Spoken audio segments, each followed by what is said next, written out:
Ce samedi 17 janvier 2026 serait l'investiture du président Mamadi Doumbouya, démocratiquement élu avec un taux majoritaire de 86,72%. C'est le voyage dans un navire dont une durée de 7 ans. Pour bien mener à port, que faut-il faire? D'abord, j'adresse mes félicitations au président élu parce que ça n'a pas été vraiment facile. Durant 4 ans, ça a été le combat pour aboutir ici à l'ordre constitutionnel. Et aujourd'hui, Dieu merci, la Guinée clôture complètement cette transition avec l'élection du président Mamadi Doumbouya. Donc félicitations à lui et à toute son équipe. Pour mener à bien port ce projet et cette nouvelle aventure que nous allons entamer, moi, le message que j'ai à faire passer au président, c'est de se considérer comme le mandataire du peuple. Parce que déjà, il a eu la confiance que le peuple a placée en lui. Donc d'honorer cette confiance et de respecter ses engagements. De travailler pour le peuple, non pas contre le peuple. Parce que c'est le peuple qui l'a élu. Et il doit faire tout pour que ce peuple-là se reconnaisse en lui et soit fier de lui.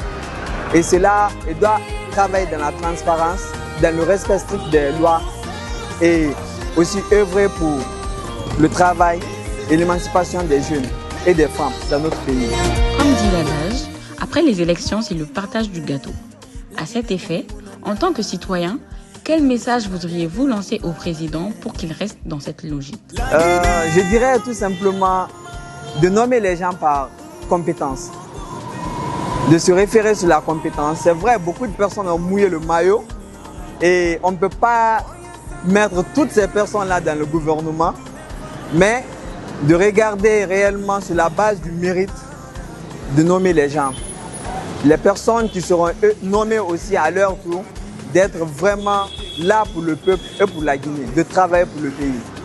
Parce que nous savons, le pays vient de loin. Il faut quand même qu'on arrive aujourd'hui à rattraper tous les retards que nous avons accusés. Et avec la digitalisation, je pense que le processus peut être encore plus accéléré. Avec le méga projet que nous avons aujourd'hui, le projet Simandou, les personnes qui auront la chance d'être dans le nouveau gouvernement doivent vraiment œuvrer pour le pays. Donc de se baser sur le mérite, c'est tout ce que moi j'ai à lui dire. Diriger, c'est servir. Servir et satisfaire le peuple guinéen est l'unique mission du président. Au nom du peuple, quel message voulez-vous adresser au président? Le président, il est guinéen, un bon Guinéen. Il aime ce pays. Et je crois qu'il a des enfants, 2 ou 3 enfants. Donc pour moi, la meilleure façon de prendre une décision, c'est de penser à l'avenir de ses enfants. À chaque fois qu'il doit prendre une décision, de penser à ses enfants avant de prendre une décision. Cela va l'aider et lui guider dans ses prises de décision. S'il veut un avenir meilleur pour ses enfants, qu'il pense dans sa prise de décision. Et je lui dirais même de mettre sa photo, la photo de ses enfants, de sa famille dans son bureau et de les regarder à chaque prise de décision.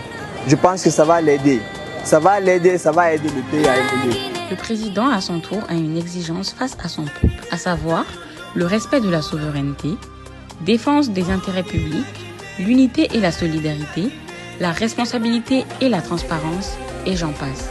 Quel message vous réservez au peuple guinéen? Le peuple de Guinée, comme on le dit, nous sommes dans la démocratie. C'est le pouvoir du peuple, par le peuple et pour le peuple. C'est ce peuple-là qui a porté confiance au président.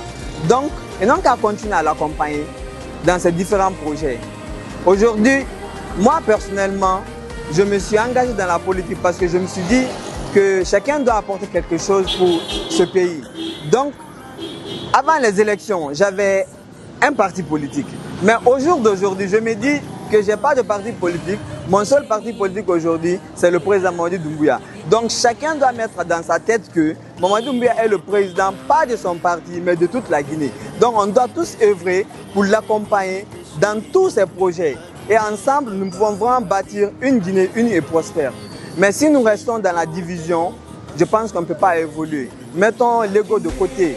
Notre différence doit être notre recherche et cela doit nous propulser vers de l'avant. On doit se donner la main comme une seule personne et aider le président et son gouvernement à travailler.